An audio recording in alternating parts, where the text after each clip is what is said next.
यला महानगरपालिकाया नगर प्रहरीया quick response टोली विद्युतीय स्कुटर मार्फत गस्ती आएको चुकुदो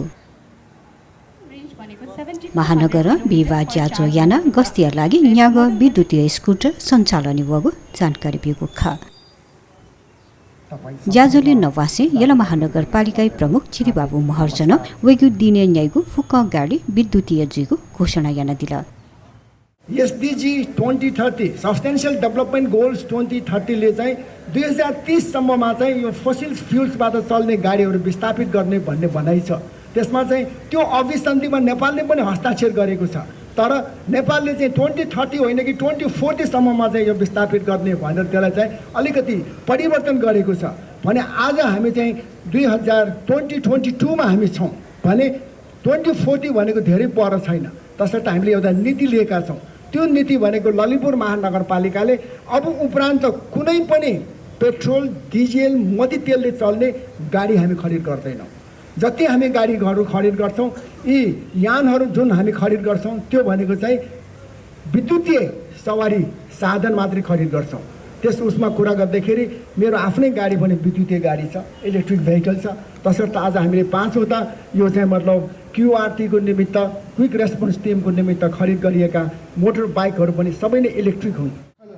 अथे वेकल क्विक रेस्पोन्स टोलिया त महानगर दुने तत्काल छु समस्या वसा वने त अपुइमातका स्कुटर सञ्चालन हयागु थेदिल 11:31 मा फोन गर्न साथ उहाँहरूको सेवा उपलब्ध हुन्छ। ती चाहिँ हाम्रो दमकल, बारुद यन्त्र, एम्बुलेन्स, सबवान देखि लिएर डीआरआर का सम्पूर्ण अवयवहरू हामीले त्यहाँ राखेका छौँ। जसले गर्दाखेरि भरे भोलि कसैलाई पनि कुनै पनि ठाउँमा केही पर्दाखेरि हामी चाहिँ तुरुन्तै हामीले चाहिँ सर्भिस दिन सक्ने हाम्रो चाहिँ उद्देश्य रहेको छ।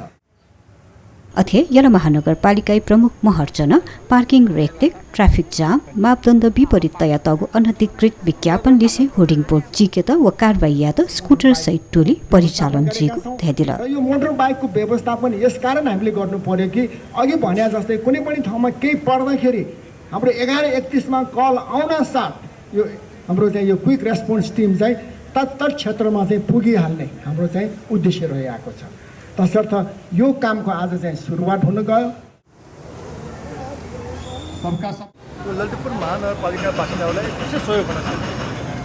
तत्काल सहयोग गर्ने कसरी भने नगर प्रहरी यसको लागि उहाँले 5 वटा ड्युटी स्कुटी अब हामी भोलिदेखि आजदेखि बिहानदेखि अहिले बेलुका 7 बजे होइन 7 बजेदेखि बेलुका 7 बजेसम्म यो मोटरसाइकलबाट गस्ती गरिन्छ।